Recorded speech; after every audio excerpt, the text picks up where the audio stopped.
You're standing in a city that no longer breathes. The air is thick with ash, burning cedar, rotting flesh, the stench of collapsed dignity. You hear no birds, only the crackle of distant fire, the soft squelch of blood-soaked sandals, and the muffled sobs of those who haven't yet realized they're still alive. The gates were breached 2 nights ago. And in those nights, the city changed its name. Not on parchment. Not by treaty. But in the cries of the butchered and the silence of the conquered. You walk past a fountain where heads were once washed, now clogged with what used to be fathers. Skulls bob gently where lilies used to bloom. A child sits nearby, draped in torn linen that was once white, now striped in a color history refuses to name. She clutches her brother's sandal. His foot is no longer in it. Above you, the sun hangs low and orange, choked by smoke, and even that feels intentional, like the heavens don't want to look directly at what's happened here. Somewhere behind a collapsed temple, you hear the clang of iron on iron, chains being tightened. And then, a voice cuts through the carnage. Flat. Final. You lost, so you don't get to live. A man in robes stands above a kneeling line of prisoners, sword glinting like it's enjoying itself. His men laugh. One adjusts his grip. Another wipes blood from his eyelid with the back of his hand, then flicks it at the ground like it offended him. No trial. No mercy. Just a ritual of dominance. One more act in a theater of obliteration. You're not watching soldiers win. You're watching an empire feeding. Because this isn't war. This is humiliation, engineered. They didn't just want your land. They wanted your memory. Your gods. Your alphabet. Your name. Erased. You feel it now, don't you? The gut twist of being seen as dust while still breathing. The weight of your own heartbeat, screaming don't move, because moving might mean they see you next. This is what happened to those who dared resist the Islamic Empire.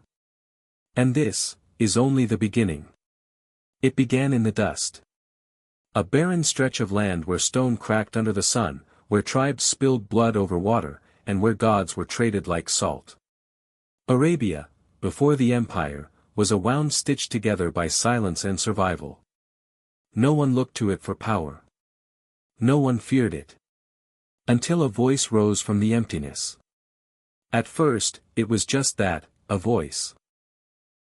A man in a cave, trembling, reciting verses like they had been burned into the back of his eyes. He called them revelations. And from that moment, the desert stopped being silent. They said he brought unity. But unity always comes dressed in blood. The tribes that mocked him were the first to fall. Some by blade. Some by treaty. Some by fear. The city of Yathrib changed its name to Medina, the city of the prophet. And from there, the flame spread. Not like wildfire. No. Wildfires burn themselves out. This was calculated. Controlled. Carried by men who believed their conquest wasn't conquest, it was obedience to the will of God. They weren't just warriors. They were vessels. And every sword they lifted felt like scripture in motion. First came the banners, black, stitched with verses. Then came the formations, tight, fast, brutal. Then came the deal, convert, submit, or prepare your grave. One by one, ancient cities fell. Damascus. Jerusalem. Ctesiphon. Alexandria. The caliphs didn't just inherit kingdoms, they swallowed them whole. And what made this empire different, was belief. Empires before had killed for gold, for land, for vengeance. But this empire, this Islamic empire, wrapped its ambition in sanctity. To fight them wasn't to resist men. It was to resist God. Every victory became a miracle. Every defeat, a test. Every fallen civilization, proof that the righteous would inherit the earth. And they believed it with a fervor that made steel feel like silk in their hands.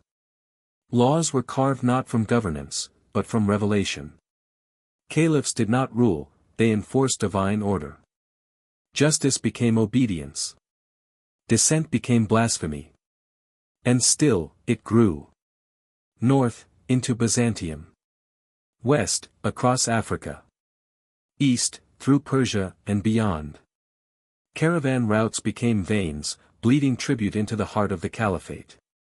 Temples became mosques. Languages drowned beneath Arabic. Children were born with names their grandfathers would never understand. What began in a cave now stood above cities that had once rivaled Rome. But there's another side to this rise. The side rarely whispered. The side buried beneath the golden domes and ornate script. Because not everyone submitted willingly. Not everyone bowed with belief in their hearts. And those who didn't. They were crushed beneath the idea of God, delivered by men who saw mercy as weakness and memory as a threat. So now, let's explore what happened when you ended up on the wrong side of their blade. And if this already feels like a history you were never told, then maybe, just maybe, it's time you subscribe to Tale of History, because truth doesn't survive in silence. And the silence is louder than ever. You stand at the edge of a town square where the sand is stained darker than the soil around it. At the center, a man kneels, not in prayer, but in punishment. His hands are bound behind his back with rope pulled so tight it cuts through skin. Around him, the townspeople are silent. Not because they agree, but because they remember what happened to the last man who spoke. A rider approaches. His robe bears the emblem of the caliphate, a black flag with a single verse etched in thread, "Obey Allah, and obey His messenger." The executioner doesn't shout. He doesn't sermonize.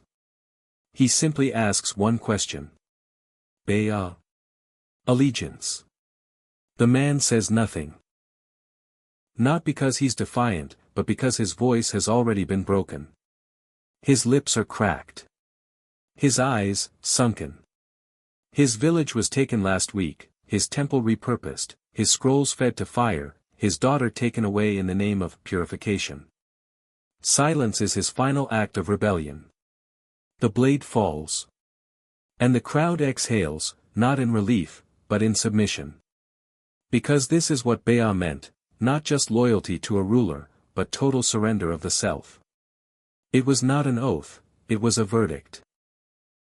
Either speak the words and abandon your past, or hold your tongue and meet its edge. The caliphate had perfected the ritual of forced allegiance. In Armenia, entire Christian tribes were rounded up and given a deadline: convert, pay the jizya tax, or be erased. Not in exile, but in erasure. Their names scraped from birth records, their dialects banned in markets, their churches turned into stables. In Khorasan, Persian nobles were summoned before regional emirs and forced to bow not just in posture, but in language. Their Zoroastrian titles were stripped. Their family names Arabiized. Their gods reduced to demons in the new narrative. One by one, the rituals of belonging were replaced. You were no longer allowed to greet your neighbor in your mother tongue. You had to say, "As-salamu alaykum," not out of faith, but out of fear. To do otherwise marked you as a stranger. And strangers were watched. Watched men were warned. And warnings always came with witnesses. Sometimes the punishment wasn't death. Sometimes it was the slower execution, exile within your own home. Your father's grave now rests beneath a mosque. Your scriptures locked behind iron doors. Your holidays disappear from the calendar. The world moves on. But you remain still, half alive, half remembered. And in that silence, your ancestors are buried twice, once by death, and once by the forgetting. This was conquest by suffocation. No fire. No siege. Just the slow, merciless constriction of your identity until it stopped breathing on its own. And what made it crueler, was that it was dressed in words like order, peace, and unity. But look closer. Unity built on a choice between obedience, or oblivion. So if this history disturbed you even a little, and you don't hit subscribe, then ask yourself, do you really want stories like these erased again? Because the world is full of those who never got to speak. And here on Tale of History, we make sure silence doesn't win. You enter through a gate carved in ivory and guarded by silence. Not the silence of peace, but the silence of obedience, an unnatural hush that settles over walls too high to climb and windows too narrow to scream through. This is not a battlefield. It is not a courtroom. This is a harem. You were not meant to be here. The walls are perfumed with rosewater and incense, but beneath the sweetness lies something else: sweat, salt, fear. The heavy, metallic scent of jewelry that was never asked for. Anklets that sound like shackles. Silk that feels like skin that never got to age. You walk past girls, too young to understand what they've lost, too old to pretend they never knew. Some are Greek, taken from burning islands after their fathers were butchered for resisting tribute. Others are Armenian, marched across mountains in chains under the pretense of religious pacification. Berber girls, Hindu daughters, gifts from governors hoping to buy favor. They were called tributes. But they were payments in flesh. Each one renamed. Each one bathed, clothed, and then, handed over. Not to husbands. To owners. Here, beneath domes gilded with Quranic calligraphy, rape was not a crime, it was a privilege. A right sanctified under Sharia law, as long as the woman was a right-hand possession. A concubine. A slave. And what's darker, is that some of them learned to survive. Shaghab did. She was taken as a slave from her homeland, her real name erased like a crime scene cleaned too quickly. She learned the language. She learned the customs. She learned how to make herself seen without threatening, heard without speaking too loudly. And when her son became Caliph, al-Muqtadir, she ruled from behind the curtain. Not because she was free, but because she learned how to manipulate her own cage. But for every Shaghab, there were thousands whose names we will never know. Girls brought in by the night and discarded by morning. Some became entertainment tools, trained to dance, sing, or recite poetry. But always under the eye of a man who could buy or beat them without consequence.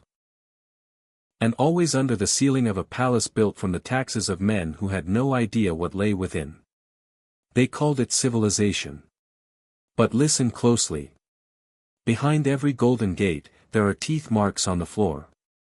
Behind every soft pillow, a prayer carved in a language no longer spoken. Behind every smile forced through painted lips, a question: will anyone remember me as something other than someone's property? You can almost hear them now, can't you? The screams that didn't echo because the walls were too thick. The footsteps of girls walking to rooms they would not leave until morning, or until they broke. And if you can hear her scream through centuries, and still scroll without subscribing, maybe you're part of the silence that let it happen. Here, on Tale of History, we name the nameless. So their story doesn't end in a room that had no windows. You arrive in a city that no longer sings. Once, there were bells here. Temple chimes at dawn, market drums, children laughing beneath colored awnings. Now, the streets are lined with men who have forgotten how to stand upright. Their backs bent not by age, but by obligation. Their hands trembling, not from sickness, but from fear. They are not slaves. They are dhimmis. Non-Muslims. Permitted to live, but not permitted to thrive. And today is the day the tax is due. You hear the clang of bronze bowls carried by the tax collectors. Not soldiers. Not scholars. But enforcers, appointed to remind every Jew, every Christian, every Zoroastrian that their lives are borrowed, and payment is expected. They call it jizya. A tax for protection, they say. But protection from what, when the only threat is the hand collecting it? The men must line up, barefoot, heads lowered, palms outstretched. Some whisper prayers. Others whisper curses they no longer dare say aloud. The ritual begins. One by one, the collectors slap the men across the face as the coin is handed over, not out of necessity, but ceremony. It is a reminder, you are tolerated. Not welcomed. A reminder, you belong here, only if you kneel. A reminder, this isn't coexistence. It's control disguised as mercy. And for those who cannot pay, the punishments vary. A public flogging. Shackles so tight they fracture bone. Sons taken as compensation. Daughters sold in the very marketplaces where their fathers used to trade goods. In Egypt, the Copts bled slowly. Their churches taxed, their harvests seized. The bishops forced to beg for what once flowed freely from the Nile. And when the burden became too great, they converted, not out of belief, but out of exhaustion. One generation prayed in Coptic. The next in Arabic. The next in silence. And in Persia, the fire temples of the Zoroastrians flickered and died. Not by decree, but by destitution. Priests forced to work the very fields they once blessed, only to watch their grain handed over as carriage, land tax, because their worship no longer counted as lawful. Entire villages disappeared from records, not because they vanished overnight, but because they were slowly erased by numbers. This wasn't just taxation. It was economic siege. No walls. No armies. Just ink, law, and starvation. You see the signs now, don't you? A city doesn't always fall in fire. Sometimes, it drowns in ledgers. And the cruelty lies not in the sword, but in the silence that follows it, when the conquered learn to smile while handing over what little they have left. These weren't just taxes. They were slow bleeding.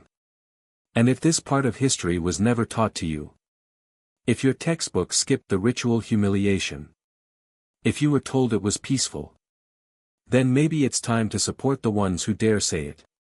Subscribe to Tale of History. Because the truth lives where profit was taken, and memory was taxed until it starved. You stand before what used to be a library, but now it smolders.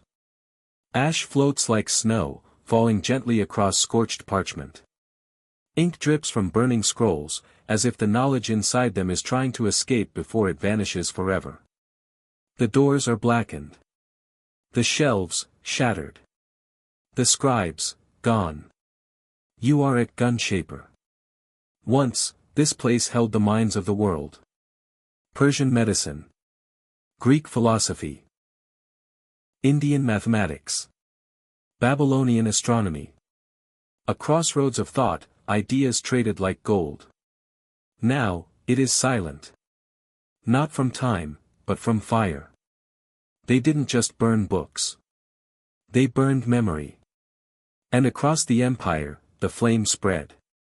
Pre-Islamic Mesopotamian records, entire languages, wiped away in the name of unity. Sumerian tablets repurposed as bricks. Temples full of poetry ground into sand. Statues defaced not because they were idols, but because they spoke of gods no longer permitted to exist. You hear the sound of a chisel now. Not creating art, but erasing it. What wasn't destroyed was suppressed. Poets who once sang in Persian, Coptic, Syriac, and Berber were ordered to translate their verses, or abandon them. Those who resisted were silenced. Not always with blood, sometimes just with the weight of obscurity. Arabic became more than a language. It became a filter. Ideas that could not be recast in Arabic were dismissed as untranslatable, which meant unnecessary, which meant unwanted. And the scholars? Some fled, wandering, carrying fragments of thought in hidden manuscripts, hoping to preserve what had once been taught openly. Others stayed and bent, rewriting their works to suit new theological expectations, inserting quotes from the Quran to avoid accusation. And many simply vanished. Their names never recorded. Their contributions never cited. Ghosts in the margins of empire-approved texts. The tragedy was not just the loss of knowledge. It was the loss of questions. Entire generations grew up thinking their grandparents had nothing to offer. That the only light worth following came from a single source. That to remember the old ways was to risk your tongue, your hands, your life. A war was fought here. Not with swords. But with silence. With translation forced at the edge of a blade. With scrolls burned before they could be read. With histories buried beneath the illusion of unity. And now you have to ask yourself, what do you remember that wasn't given to you by the victor? If you know what it feels like to have your history erased. To see your stories rewritten. To feel a language you once dreamed in ripped from your mouth. And yet you still won't subscribe. Then don't comment, write your own apology to forgotten civilizations. Here on Tale of History, we don't just tell the past. We dig it out of the fire. You stand on the threshold of a temple that no longer belongs to its gods. Its doors are open, but not for worship. The altar has been removed. The statues beheaded. The incense replaced with the scent of foreign incense and strange verses echoing from a minaret that now rises above what used to be sacred ground. The walls whisper names that once meant something, now forgotten, overwritten, surrendered. This is not coexistence. This is conquest, cloaked in piety, sharpened by fear. They will tell you the people converted willingly. They will say it was a wave of revelation that washed across Persia, Sind, and North Africa. But waves don't knock down cities. Swords do. In Persia, fire temples fell one after the other. The magi who tended them were given a choice, bow to the new faith, or burn with the old one. Some ran into the mountains. Others stayed and changed their names, their prayers, their memories. A letter discovered in a ruined village near Ray told of a Zoroastrian priest who wrote to his brother, "I speak the Shahida now, not because my heart believes it, but because my throat has grown tired of the blade pressing against it." In Sind, when Muhammad bin Qasim marched with his army, the cities didn't fall from admiration, they fell from terror. Entire Hindu communities were dismantled. Temples looted. Young girls taken, renamed, and married off to Muslim soldiers. Not for love, not for peace, but as guarantees of loyalty. This was assimilation by force. And in North Africa, Berber tribes who clung to their native gods or Christian sects were crushed unless they converted. Some rebelled. Most surrendered. Not because they saw the light. But because they saw what happened to those who didn't. And once converted, once the names changed and the tongues were Arabaized, many were sent to spread the very system that destroyed their homes. Berber soldiers marched into Spain under the banners of their conquerors. Persian converts became tax collectors in lands that once shared their blood. The tools of expansion were forged from the broken bodies of the already conquered. And so the myth grew, that Islam spread peacefully, like the bloom of a desert rose. But if you trace that bloom back to its roots, you will find nothing but iron, ash, and tears. You are told these conversions were pure. But when belief follows bloodshed, when prayers are whispered beneath the echo of execution, that is not faith. That is survival. And survival leaves scars. Scars on names. Scars on marriages. Scars on maps rewritten too quickly, with ink that never dries. If all this happened just so we could forget it, then don't like this video. Don't share it. And definitely don't subscribe. Let silence win again. But if you still hear their voices, cracked, trembling, halfway between fear and faith, then you already know where you are. This is Tale of History. And here, we don't let myths rewrite blood. You walk into a house built for gods, and find it hollowed. The columns still rise.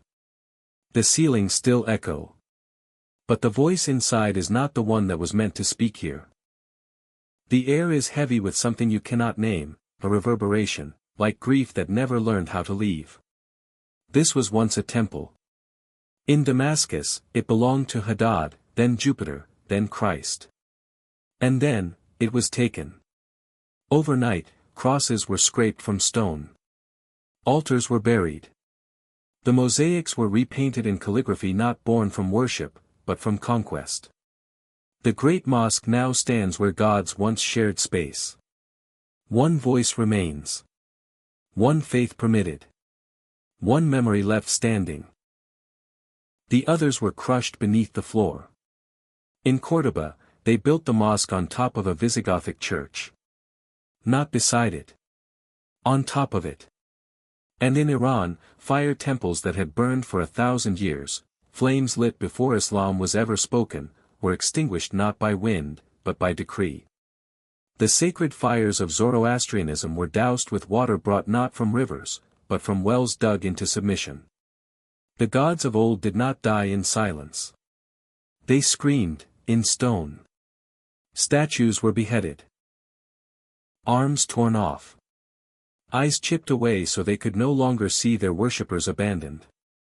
Some were melted. Others buried. But a few remain. Ruined. Cracked.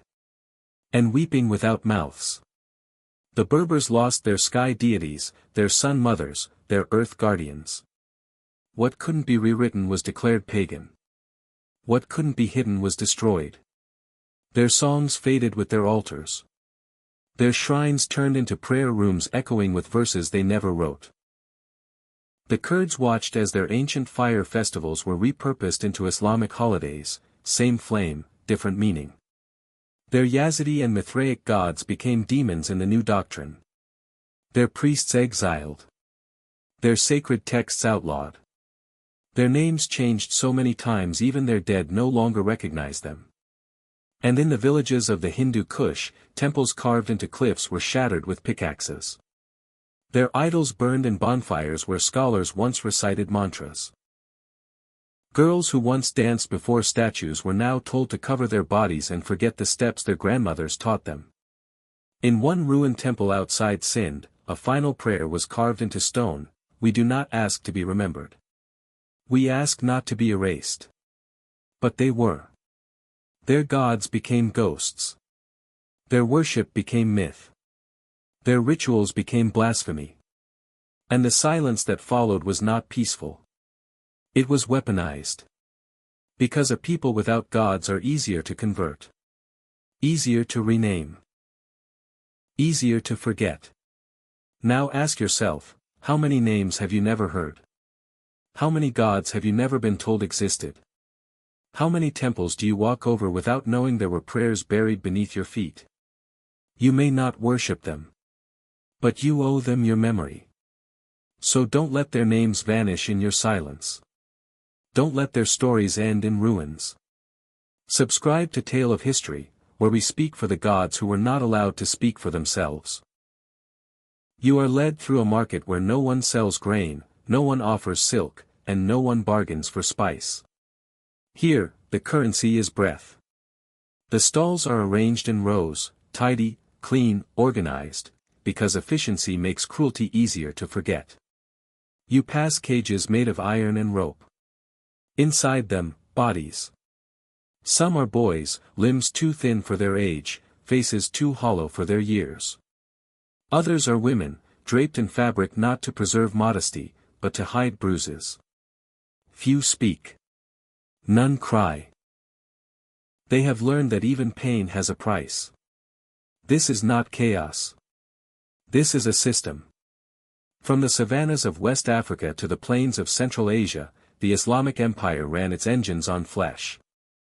Slaves were not a consequence of war. They were its purpose. Caravans stretched for miles, loaded not with goods, but with the captured. Men shackled in lines that moved slower than the wind. Women separated from children at checkpoints. Entire ethnic groups catalogued for resale. In Baghdad, the records were meticulous. Sale logs written in elegant script detail the value of skin tones, languages spoken, skills offered. A dark-skinned eunuch with music training fetched more than a Berber farm boy. A Hindu girl with obedient temperament could be sold 3 times in a single season. And then, there were the centers. Castration centers. Boys captured in raids, aged 7, 8, 9, were taken to places where their futures were decided with a blade. Few survived the procedure. Fewer still retained memory of their names. The ones who lived were sent to the courts. To the palaces. To the harems. But not as servants. As shadows. And some were sent to war. Mamluks. Janissaries. Boys taken from Christian or animist homes, stripped of language, of lineage, of memory, and rebuilt as weapons. They were trained to kill in the name of the empire that erased them. And they did. Brilliantly. Brutally. So well, in fact, that they became indispensable. The Islamic empires depended on them, on this flow of bodies. This cycle of seizure and subjugation. It wasn't a secret. It was infrastructure. Mosques were built by slaves. Armies led by them. Courts advised by them. Entire economies ran on human trafficking masked as tribute, conquest, or divine order. And yet, it is rarely spoken. Because systems that run on people must convince the world they ran on something nobler. They will show you the architecture, the science, the calligraphy. But they will not show you the wrists that bled to build it. They will quote the scholars, but not the men who translated while chained. They will praise the generals, but not the children they turned into swords. You are not just walking through history. You are walking through a marketplace that stretched across continents, across centuries, across every page they told you was golden. This was not a side effect. This was the backbone. And when the backbone is built from broken people, how straight can any empire stand? So if this truth unsettles you, don't flinch. Don't scroll. Don't pretend it never happened. Remember it.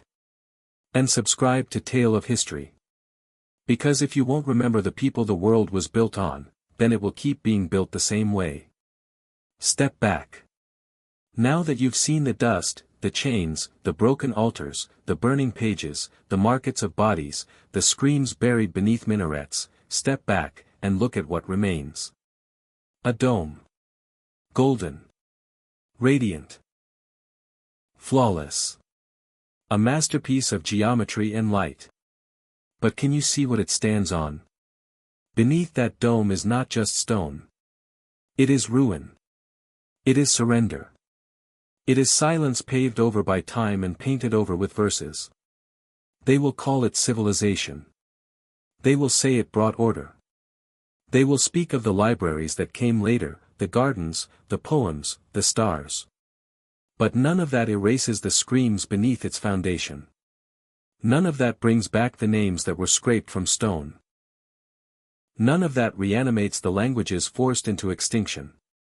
None of that unclenches the fists of men who died kneeling, not in worship, but in warning.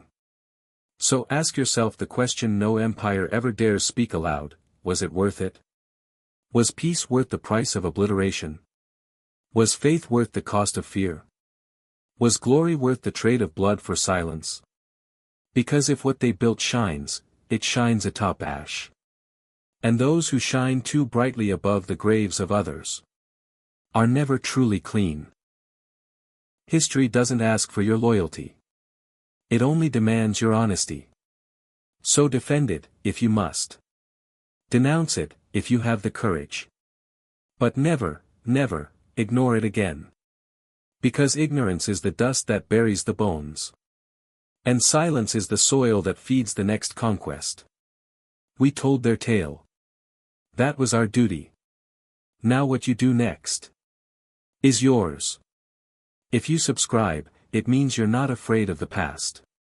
If you don't, we dare you, go to the comments and say why. This is Tale of History, where the forgotten are not forgiven, but they are remembered.